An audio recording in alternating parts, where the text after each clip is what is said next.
নমস্কার বন্ধুরা, mummy still লাইফস্টাইলে তোমাদের সবাইকে আরও একবার স্বাগতম। তো আজকে বানাতে চলেছি চিড়ের পোলাও। তো তার জন্য কি কি উপকরণ লাগছে সেগুলো তোমরা দেখো।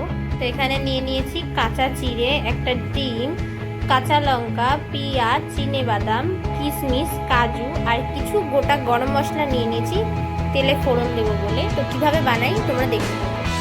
আর এখানে চিড়েটাকে একটু ভালো করে জল দিয়ে ধুয়ে নিয়েছি একটু নরম করে।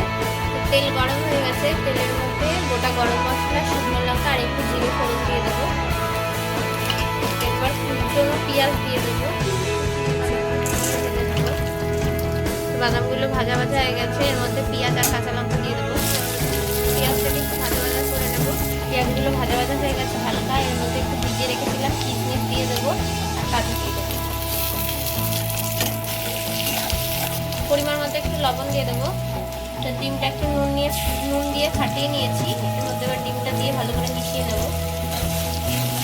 তো ডিমটা ভাজা হয়ে গেছে, এর মধ্যে একটু হলুদ দিয়ে দেবো পরিমাণ মতো চিনি, এর মধ্যে হালকা ধুয়ে রাখা চিড়েগুলো এবার দিয়ে দেবো। দিয়ে এবার সব উপকরণগুলো একসাথে মিশিয়ে দেবো। এর মধ্যে একটু গুঁড়ো গরম মশলা দিয়ে দেবো। তো এবার ভালো করে মিশিয়ে নিয়ে নামিয়ে নেবো।